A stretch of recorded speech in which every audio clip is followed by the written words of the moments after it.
Hello, namaste, and welcome to Chitti Media and the Festival of Bharat. Joining me today is an author, a BJP spokesperson, a content strategist, and somebody who's come out with his 10th book on the legend of Birsa Munda, and he's pitching him for a Bharat Ratna.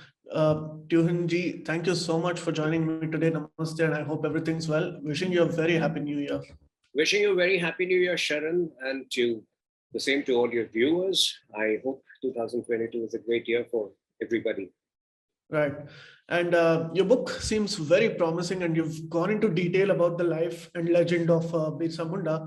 Why do you think he should be conferred with a Bharat Ratna? But before coming to that, do tell us the thought process and the philosophy behind writing this book.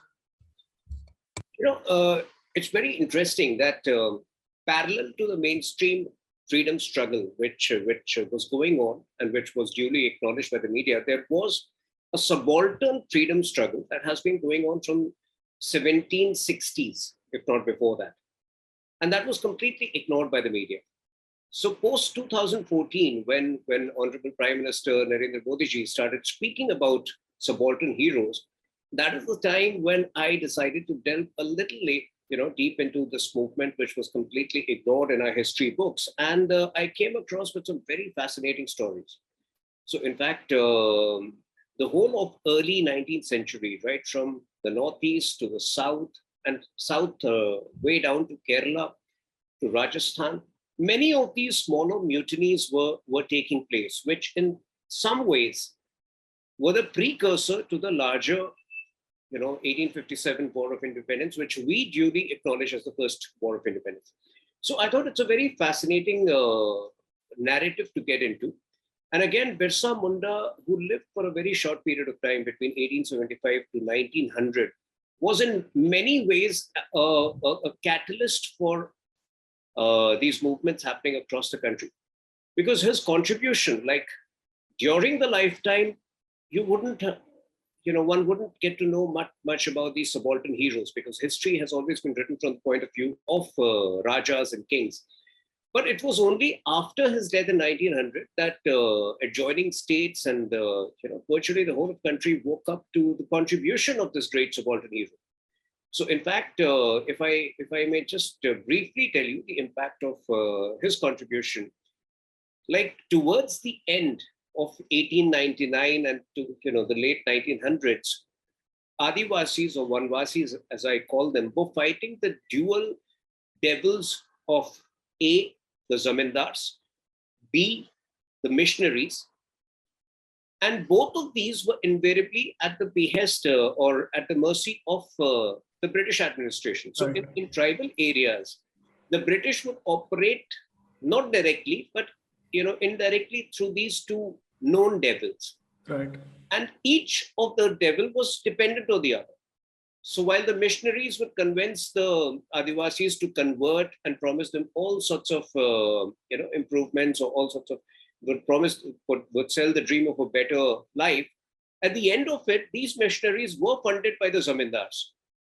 So to raise their funds, they would go back to the zamindars and dupe the Adivasis who got converted. They would never honor the word.